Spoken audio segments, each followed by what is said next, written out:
Folks, good morning. Oh my God. Yeah, if you guys could just, You guys. can you take one step back, please, everybody? Yeah. Thank you. Thank you.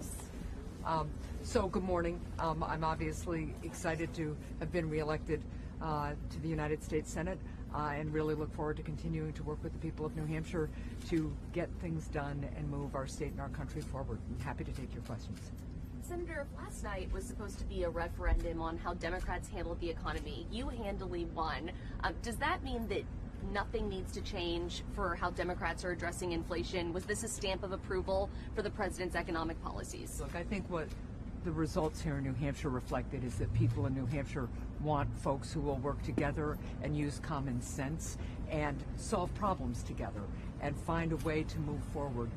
We do have to continue to address inflation.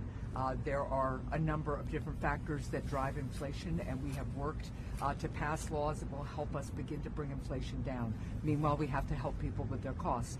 But what you also heard people in New Hampshire resoundingly support is individual freedoms and democracy. And it doesn't surprise any of us from New Hampshire, but voters here want common sense leaders who listen to them, who problem solve, and who believe in individual freedom and democracy. Senator, dovetailing on that, you've got a governor, a Republican governor, handily reelected. You were reelected. Pompous was reelected. What does that say about what New Hampshire voters in particular? I mean, should this be a model for how the country should look at politics? You know, we're just wicked independent, and it really reflects that. And you always need to work to earn the vote of every voter, every election. I never take any vote for granted, and I think the Granite State attitude of really saying to people running for office, tell us what you've done, tell us what you want to do, and push party politics aside and get things done is really a part of who we are and what we believe in. Can you bring that to Washington? Well, you know, I have been working across the aisle my entire time as a United States Senator. I'm proud to have been named the most bipartisan senator in the country. And one of the things that I find when you push aside kind of the noise is that there are still people in Washington who want to get things done. Nationally, the Senate is super tight. Your thoughts on that? Well, you know, we've been living in a closely divided Senate, 50-50 Senate for the last 2 years. At the end of the day, what we need to do is, again, look for common ground. One of the things I always try to talk with my fellow senators about, regardless of what party they are you hearing from your constituents about such and such a challenge? So surprise medical bills is a great example of that. Are you hearing concern about that? Well, you find out that Republican senators are hearing about that just as much as their Democratic colleagues are. And that's what gives you kind of the basis to move forward.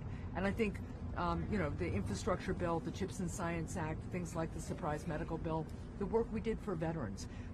We reformed the post office with a bipartisan bill that is long overdue. These are all things that make a really tangible difference to the people of New Hampshire and people all around the country. And we just got to stay focused on a lesson I learned from my parents, which is you can't care more about winning an argument than you do about solving a problem.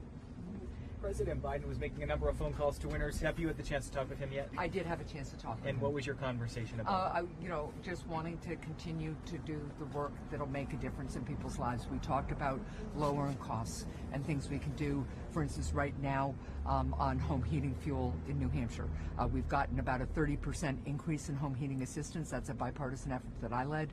But there's more that the administration could do. It could release more home heating fuel from a reserve that the federal government controls. That would increase the supply and help lower costs right now. And what did he say directly to you? It was just a congratulatory call, but it was just a nice touching base. Senator, when the president said no more drilling, do you think that comment was out of touch with, as you mentioned, Granite Staters looking at their electric bills, wondering how they're going to pay it? Look, what I know about Granite Staters is that they're really practical people. We have both an issue with home heating costs as well as overall electricity costs. And some of those, the electricity costs in particular, have a lot of different factors. But let's be really clear. The issue right now is that oil companies are refusing to increase the capacity they have. They have thousands of wells on federal land that are permitted. And when I pushed the president almost a year ago to increase the release of oil from the Strategic Petroleum Reserve, the theory was that that would give the oil companies time to actually activate some of these permitted wells. And they've just refused to do it. They're making record profits while they're jacking up prices, and that's why I'm pushing to investigate them for price gouging. Anything else? Okay.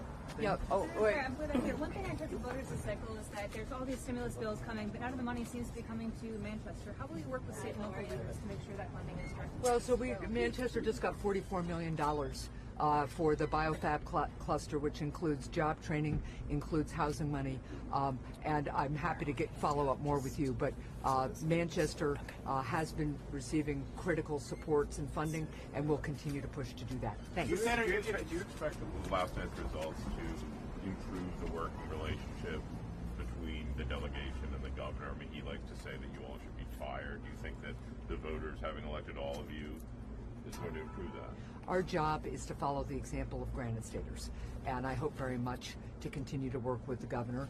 We were just in Merrimack on Friday unveiling a new wastewater treatment facility funded in part by Rescue Fund dollars. The governor thanked us for that money, said the project wouldn't have been possible without those dollars, and I'm hoping that we can take a step forward here and continue to work constructively together. Thanks, everybody. Thank you so much, everyone. Thanks.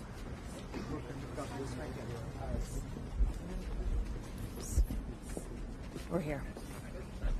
Did you get any sleep? How are you? Good. How are you? Good. Yeah, a little bit. Hey.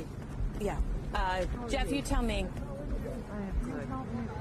You just just a few steps away. So, but we can do it right over here. Where did we bring our home from? The granary down in Brighton, Mass. No, because we've got the diner. I mean, the car is